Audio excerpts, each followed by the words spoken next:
Eunice is a pretty amazing young lady. I got to know her last year as her advanced placement United States history instructor and was perpetually amazed by her intellect, continually setting curves on my tests. But not only as an academic, I've got to see the passion that she has for helping others. When you talk to her about tutoring that she does with kindergarten students and first grade students, you see she just lights up. It becomes very evident that it's not something she simply does because it looks good on a transcript, but it's something that defines her as a young lady, and it's what she's passionate about, which is really great to see in a young person. Another thing that Eunice has amazed me by, she's decided to challenge AP tests for which our school does not have courses in. She's taking human geography, she's taking government and comparative politics, as well as psychology. Normally, I would be very apprehensive about a student who is going to be teaching themselves highly detailed and difficult material. But with Eunice, I have no doubt that she's going to excel at those, and she lights up when she talks about her plans for the future and how she simply wants to help others. Eunice, when you asked me to present this award for you, I felt truly honored to represent our school in saying thank you for what you've done here at Live Oak High School.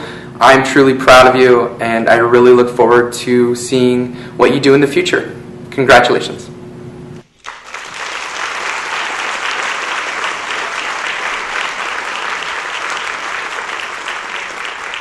Ladies and gentlemen, please help me welcome our 2012 Student of the Year, Miss Eunice Kim.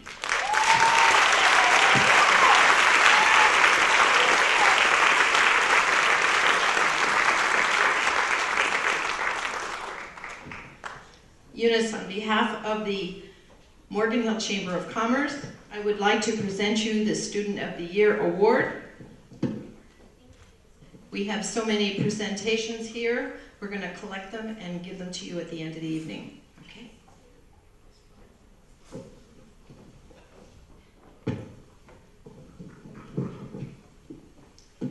Good evening, everyone.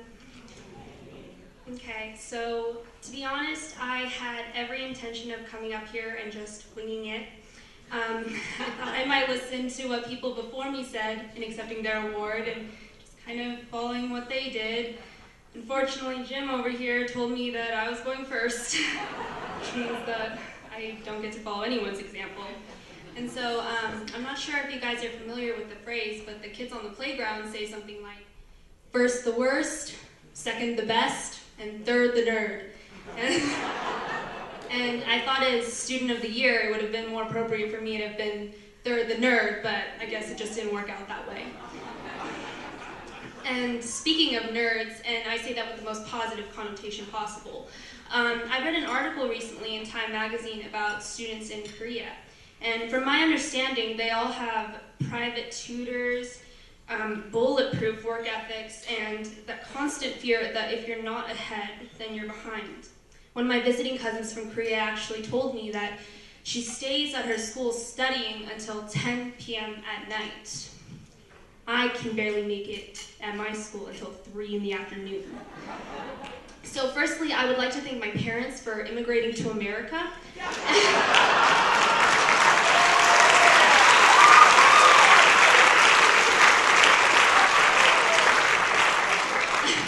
And secondly, I would just like to say that though these students work very, very hard and have some of the highest test scores in the world, I don't think they really truly represent the scope of what students can accomplish. And so for us to imagine the possibilities, we must realize that students aren't found only in the classroom. Being a student means that you have a thirst for knowledge, that you're willing to let others mold you. The best student isn't necessarily the one with the highest GPA, the most hours of community service, or the most leadership experiences. The best students know how to listen and follow, but they also know how to utilize the information they've learned to create their own way. I see students on the turf, on the stage under bright lights, sitting behind easels and behind instruments. I see them listening obediently to their teachers and coaches, but I also see them disregarding limits. I see them imagining and creating. And I see students like this at Live Oak and Sobrato, and which is why I would like to acknowledge now all of the brilliant students that could have easily been standing up here in my place. It's remarkable how talented my peers are. They've inspired me just as much as any of my teachers, which is why, as you applaud, I hope you'll be thinking of all of the great students in our community. I'm proud to represent them tonight. Thank you.